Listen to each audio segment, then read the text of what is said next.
Di bulan Muharram ada satu sebutan namanya Asyura. Asyura berarti hari yang ke-10 Muharram.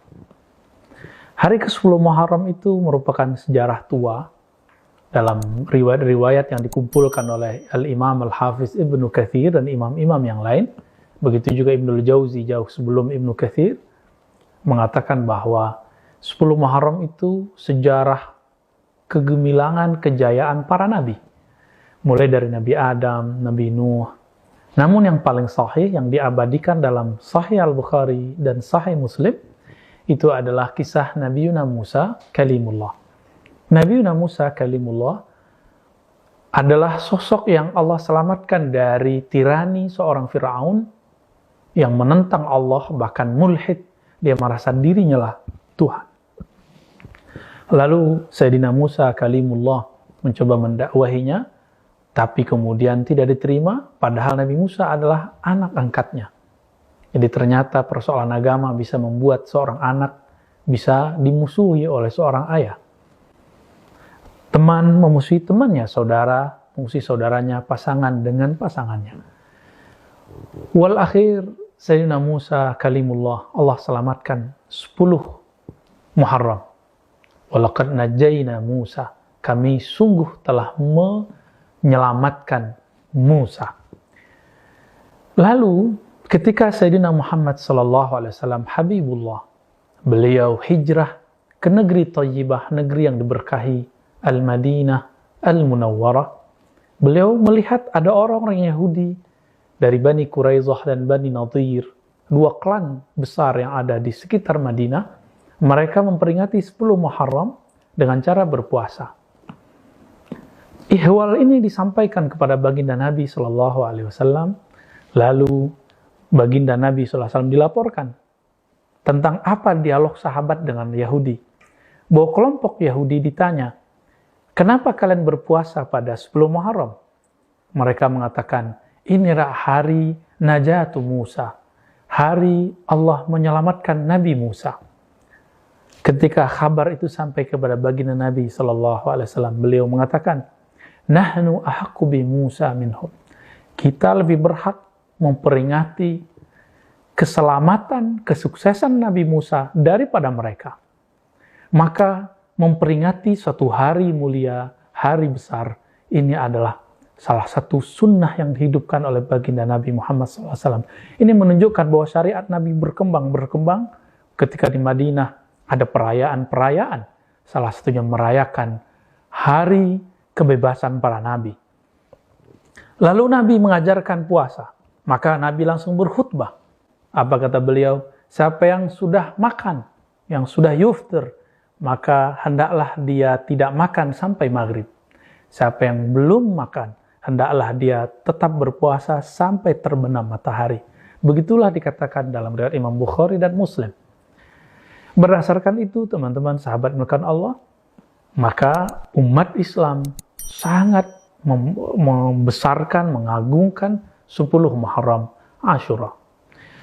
Lalu belakangan, ada sejarah baru yang dulu diperlihatkan juga kepada baginda Nabi Muhammad SAW ketika beliau berdoa, Allahumma la tahlik, Allahumma la ja'al ummati yahlik ba'duhum ba'dah. Jangan jadikan umatku membunuh satu sama lain, menghancurkan satu sama lain. Ternyata beliau tidak diaminkan. Di riwayat lain beliau menangis. Ternyata beliau diperlihatkan bahwa cucunya, darah dagingnya sendiri, akan dibunuh dan terbunuh. Itulah pada 10 Muharram. Siapakah dia? Itulah beliau, Sayyidina Al-Husain, Sibtu Rasulullah SAW. Sayyidina Husain, cucu beliau yang beliau mengatakan Al-Husain minni wa ana min Husain. Husain itu dariku, aku dari Husain. Inilah ungkapan bahasa Arab yang menunjukkan bahwa Nabi SAW sangat mencintai Sayyidina Al-Husain. Hadis Husain bukanlah hadis Syiah, karena hadis ini berkembang di kalangan ulama Ahlus Sunnah. Pada 10 Muharram, ketika Sayyidina Al-Husain, waktu itu Sayyidina Al-Hasan bin Ali sudah wafat. Sayyidina Al-Husain ingin ke tempat ayahnya dulu memimpin pemerintahan. Jadi di zaman Sayyidina Ali, ayahanda daripada Sayyidina Al-Husain, pemerintahan Islam sudah dipindahkan ke Kufah. Orang-orang yang dulu mengikuti Sayyidina Ali ingin menjemput Sayyidina Al-Husain. Tapi di tengah jalan, Yazid dan gubernurnya Ziyad atau Ibnu Ziyad mengirim bala tentara untuk menghancurkan pergerakan Sayyidina Al-Husain. Maka terbunuhlah beliau pada hari yang sangat nahas tersebut, padahal hari itu aslinya adalah hari kegembiraan. Namun apakah kita menangis saja ketika Sayyidina Al-Husain wafat, gugur? Tidak. Salah satu keturunan beliau, Al-Habib Ali Al-Jufri, bahkan mengatakan, justru itu adalah hari intasara Sayyidina Al-Husain. Meskipun secara zahir beliau terbunuh, kepalanya dipisahkan dari badannya, tapi pada hakikatnya dia sedang dimenangkan Allah Subhanahu wa taala. Apa kemenangan yang didapatkan Sayyidina Al-Husain? Ternyata Sayyidina Al-Husain menjadi simbol hampir semua mazhab dan manhaj, begitu juga thariqah. Tidak ada mazhab fikih, melainkan mazhab fikih itu lanjutan dari murid-murid keturunannya. Sayyidina Al-Husain punya anak namanya Muhammad Al-Baqir. Muhammad Al-Baqir punya anak namanya Ja'far As-Sadiq.